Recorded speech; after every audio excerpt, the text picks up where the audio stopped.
Hello అండి. Welcome back to Levi's kitchen healthy foods. ఎవరైనా first time మన ఛానల్ని విజిట్ చేస్తున్నట్టయితే ఛానల్ని సబ్స్క్రైబ్ చేసుకోండి.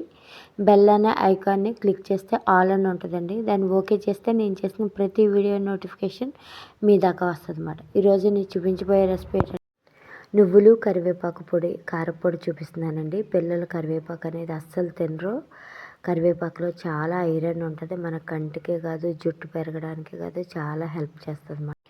కరివేపాకుతో పాటు నువ్వులండి. నువ్వుల్లో చాలా కాల్షియం ఉంటుంది. పాలు కన్నా ఎక్కువగా కాల్షియం ఉంటుంది. వీటితో పాటు ఐరన్, అందుకే బెల్లంతో తీసుకుంటారు, మనం కరివేపాకుతో తీసుకుంటాం. వన్స్ ఈ కారపొడి తయారు చేసుకుని పెట్టుకుంటే 2 months 3 months స్టోరేజ్ ఉంటుందండి. అసలు తడి తగలకుండా స్టోరేజ్ చేసుకోవాలన్నమాట. అలా చేసుకుంటే నిల్వ ఎక్కువ రోజులు ఉంటుంది. ఇప్పుడు ఈ కరివేపాకు నువ్వులు కారపొడి ఎలా తయారు చేయాలనేది చూద్దాం. కరివేపాకు ఒక పెద్ద కప్పుతో తీసుకోండి. లీఫ్ వెజిటేబుల్స్ ఏ అయినా సరే మనం బేకింగ్ సోడా, సాల్ట్ వేసి ఒక 20 minutes అందులో ఉంచేసి తర్వాత తీసుకుని 2-3 సార్లు కడుక్కుంటే లీఫీ వెజిటేబుల్ దేనికైనా సరే కొంచెం పురుగు పడుతూ ఉంటుంది కాబట్టి మొత్తం క్లీన్ అయిపోతాయి అన్నమాట. కరివేపాకుని నీడన ఆరబెట్టుకోవాలండి. ఫ్యాన్ కింద క్లాత్ వేసుకుని దాని మీద ఆరబెట్టుకుంటే తడి లేకుండా ఆరిపోతాయి అన్నమాట. నువ్వులు 1 cup తీసుకున్నాను. ఐరన్ కడాయిలో మాత్రమే వేపాలండి నువ్వులు. కారం అనేది, స్పైసెస్ అనేది ఎండుమిర్చి పెంచుకోవచ్చు, తగ్గించుకోవచ్చు.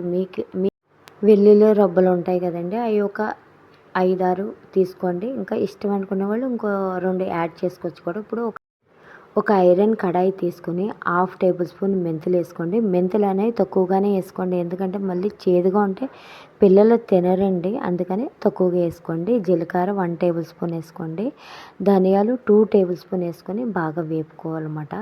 మనం ఎప్పుడు కూడా ఈ కారపొడులు అనేవి పిల్లలు తినేలాగే చూసుకోవాలి, ఎందుకంటే కరివేపాకు అవన్నీ కూడా చాలా హెల్త్ బెనిఫిట్స్ ఉన్నాయి కాబట్టి. దీంట్లో ఎండుమిర్చి వేసుకున్నాను. ఎండుమిర్చి కూడా నేను చాలా తక్కువ వేసుకున్నాను, ఎందుకంటే లంచ్ బాక్సులు కారపొడితోనే నేను లంచ్ బాక్స్లో కూడా పెడతా ఉంటాను కాబట్టి ఎండుమిర్చి కూడా చాలా తక్కువగా వేసుకున్నాను.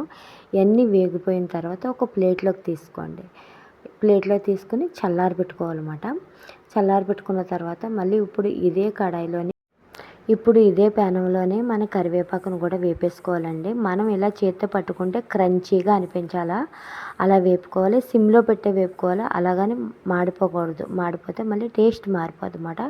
ఇప్పుడు మనం వేపుకున్న కరివేపాకులు, పోపులు ఉన్నాయి కదా, దీంట్లోనే గార్లిక్, ఇప్పుడు ఇందులోనే నువ్వులు కూడా వేసుకున్నానండి. నువ్వులని ఆల్రెడీ నేను ముందే వేపేసుకున్నాను కాబట్టి ఇప్పుడు వేపలేదు.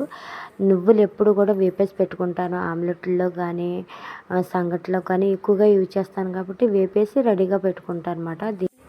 ఇప్పుడు ఇందులో మీ టేస్ట్కి తగ్గట్టు సాల్ట్ కూడా యాడ్ చేసేసుకోండి.